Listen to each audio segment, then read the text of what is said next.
रवि तिवारी और आप देखना शुरू कर चुके हैं लोकल टीवी। अब चलिए बात करेंगे मैनपुर विकास खंड के अंतर्गत जो राजा पड़ाव क्षेत्र के लोग जो अपनी बुनियादी सुविधाओं को लेकर मांग कर रहे हैं, अब क्या कदम उठाने वाले हैं, उनके आगे की रणनीति क्या रहने वाली है, अब क्या उनकी जो बैठक हुई, बैठक के बाद उन्होंने क्या डिसीजन लिया, तमाम बातों की जानकारी मेरे दर्शकों को देने वाला हूं।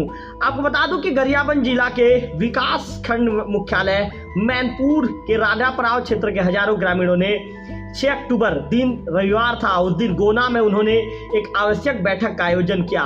बैठक के दौरान ये निर्णय लिया गया कि जब तक क्षेत्र के बुनियादी मांगों का निराकरण शासन प्रशासन के द्वारा नहीं किया जाता है, तब तक क्षेत्र के लगभग 62 स्कूलों में तालाबंदी करते हुए क्षेत्र के हजारों ग्रामीण आगामी माह से सोसाइटी में राशन लेने नहीं जाएंगे। बावजूद क्षेत्र में अनहोनी घटना घटती है तो उसकी जिम्मेदारी शासन प्रशासन की होगी, इस तरह की बातें कही गई है। प्राथमिक स्वास्थ्य केंद्र सहित उप स्वास्थ्य केंद्रों में भी तालाबंदी करने का निर्णय इसमें लिया गया है। क्षेत्र में होने वाले साप्ताहिक बाजारों को भी समर्थन में बंद किया जाएगा।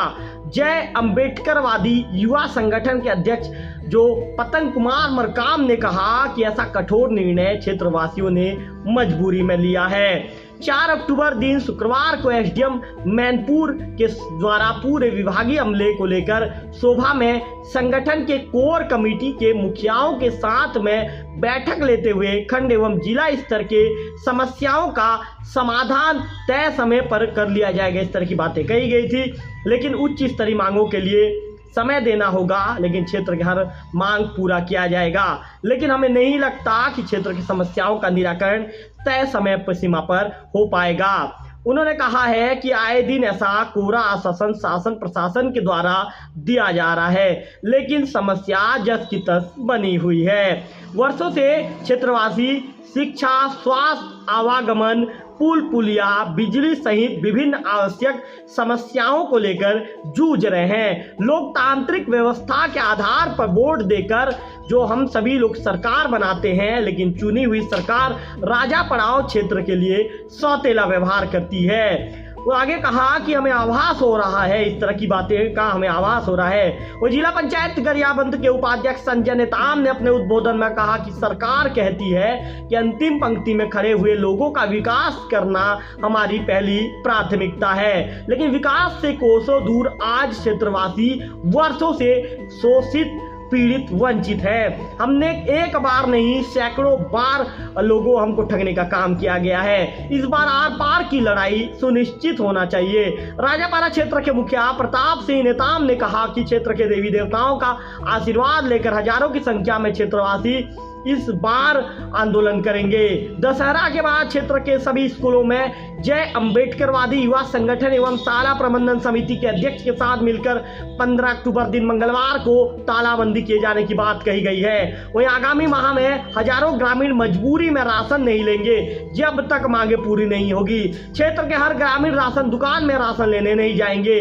कहीं ना कहीं क्षेत्रवासियों का आक्रोश दिन ब दिन बढ़ता जा रहा है। शासन प्रशासन को क्षेत्र के समस्याओं पर गंभीरता पूर्वक काम करते हुए वर्षों से लंबित मांगों को हर हाल में पूरा करना चाहिए। समस्याओं के समाधान के लिए अंतिम प्रयास 8 अक्टूबर दिन मंगलवार को दिया गया ज्ञापन पर समीक्षा के लिए जिलाधीश से क्षेत्र के प्रतिनिधियों के द्वारा भेंट मुलाकात किया जाएगा। ग्राम पंचायत गोना के सरपंच सुनील कुमार मरकाम सहित राजा पड़ाव क्षेत्र के तमाम वरिष्ठ जनप्रतिनिधियों ने कहा कि क्षेत्र के 20,000 से 25,000 ग्रामीणों के साथ में चुनी हुई सरकार जो ये कह सकते हैं कि वादा खिलाफी करते हुए मूलभूत आवश्यक मांगों को पूरा जब तक नहीं कर पा रही है, शासन प्रशासन को मौका दिया जाता है राजा पड़ाव क्षेत्र की समस्याओं पर तय सीमा में निराकरण करे, अन्यथा हर हाल में 21 अक्टूबर को नेशनल हाईवे देवोगरा मार्ग राजा पड़ाव पर चक्का जाम किया जाएगा। इस तरह की बातें कही गई है, जिसमें हजारों की संख्या में क्षेत्रवासी सड़क जाम करेंगे, जहां क्षेत्र भर के देवी देवताओं आगे ये कह सकते हैं कि वो आशीर्वाद लिया जाएगा, इसका चक्का जाम किया जाएगा, इस तरह की बातें कही गई है। बैठक में मुख्य रूप से जिला पंचायत उपाध्यक्ष संजय नेताम, प्रताप सिंह नेताम, बुद्धलाल नेताम, मेहतर नेताम, राम मरकाम, हीरा सिंह मंडावी, रमेश मरकाम, रामदेव मरकाम, बुद्धलाल मरकाम, बंसीलाल मरकाम, परशुराम यादव, महेश सूर्यवंशी, दशरथ मरकाम, लखन नेताम, सुगंध नेताम, पतंग कुमार नेताम, पुरुषोत्तम पर्दे, प्रतिमा नेताम, रेखा नेताम, नकुल नागेश, लीलसरी मरकाम, रमेश मरकाम, गोकुल राम नेताम, कुमारी मरकाम, फूलचंद मरकाम, जीवन नेताम, सुनील कुमार मरकाम, नंदलाल नागेश, श्रवण कुमार ये सोरी, आसूलाल मरकाम, बिकऊ राम नेताम, कैलाश मरकाम, कार्तिक नेताम, राम प्रसाद, धनेश नागरची, अशोक कुमार मरकाम, टिकेश्वरी मरकाम, दुर्गेश्वरी नेताम, अंकिता नेताम, पिंकी नेताम, पनकी नेताम, सरस्वती मरकाम, पुष्पा मरकाम, भोजवती नेताम, कविता मंडावी सहित क्षेत्र भर की के हजारों की संख्या में वहाँ पे जो क्षेत्रवासी थे वहाँ पे शामिल होने के लिए उस बैठक में पहुँचते हैं। सैकड़ों की संख्या में उस बैठक में शामिल होने के लिए पहुँचते हैं और उन्होंने सब एक तौर पर कहा है कि क्षेत्र की समस्याओं की मांग जब तक पूरी नहीं होती इसके बाद मजबूरी में आंदोलन का रास्ता अख्तियार किया जाएगा। इसके बैठक में क्या क्या निर्णय हुआ है सर जी? जय अम्बेडकरवादी युवा संगठन राजापड़ाव क्षेत्र के अंतर्गत हम लोग जो ज्ञापन दिए थे 30 तारीख को पिछले महीने, उसकी समीक्षा को लेकर के हम लोग यहाँ पे बैठे हुए थे। उसमें इस बैठक में पूरे क्षेत्र भर के सियान लोग, जितने जनप्रतिनिधि हैं, जितने हमारे जय अम्बेडकरवादी युवा संगठन पदाधिकारी और हमारे जो युवा साथी हैं, हमारे महिलाएं भी, युवती साथी सभी लोग आए हुए थे। इसमें यह चर्चा हुआ कि शुक्रवार जो परसों SDM साहब आए हुए थे, जब ज्ञापन हम लोग सौंपे तो परसों SDM साहब आया हुआ था और पूरे विभागीय कर्मचारियों को लेकर के पहुंचा था। उसमें जो पिछला जितना बैठक हुआ सर जी कि ज्ञापन देते हैं, आते हैं, फिर बता देते हैं कि नहीं ये हो रहा है, ये हो गया, ये होने वाला है, इस टाइप के बोला गया था। इन सारी बातों को यहाँ पे समीक्षा की गई। समीक्षा उपरांत ये निकला कि कहीं ना कहीं हम पीड़ित तो हैं, हम लगातार शासन प्रशासन हमारे ऊपर जुल्म कर रही है कि कहीं ना कहीं कई प्रकार के हमारे ऊपर वो कर देती है कि वन विभाग के तरफ आरोप लग रहा है कि वन विभाग ये कह रहा है कि कहीं हम उस क्षेत्र में अगर सर्वे में जाएंगे तो लोग हमारे ऊपर हमला कर सकते हैं। पुल पुलिया की बात आ रही है, उसमें ये निकल करके आ रही है कि कहीं न कहीं वित्त विभाग में अड़ंगा हुआ है। तो देखा जाए तो कहीं न कहीं इस क्षेत्र को शासन प्रशासन गंभीरता से नहीं ले रही है।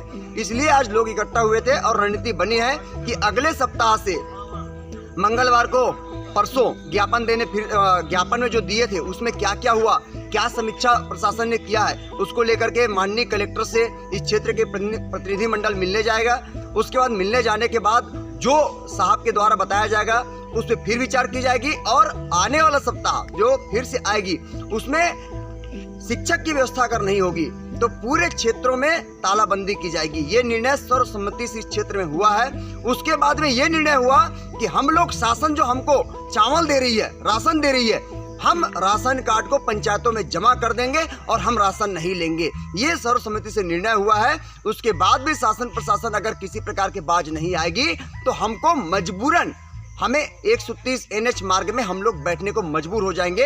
ये निर्णय सर्वसम्मति से पास हुआ है और चक्का जाम करने का निर्णय जो हुआ है वो 21 अक्टूबर 2024 को सर्वसम्मति से यहाँ पे निर्णय सभी के बीच में हुआ है। बैठक में क्या क्या निर्णय हुआ सर जी? आज समीक्षा बैठक हुआ जिसमें हम SDM को ज्ञापन दिए थे और 5 दिन का समय मांगे हैं और हमारे उनको मांग को हम रखेंगे जब तक, यदि हमारा 5 दिन में यदि हमारा मांग पूरा नहीं होती है तो हम पक्का धरना प्रदर्शन पे हम खड़े होंगे।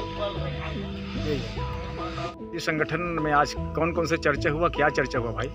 आज जय अम्बेडकर युवा संगठन क्षेत्र भर की बैठक रखा गया था सियानों के समक्ष और इसमें यह चर्चा हुआ सर कि शासन प्रशासन हम लोगों के साथ बहुत अन्याय कर रहा है और SDM को हम विज्ञापन दिए थे उसमें जो कार्य के लिए शासन प्रशासन ने बोले कि उस कार्य अभी तक संचालित नहीं हुआ है और संगठन के थ्रू आज यह चर्चा हुआ है कि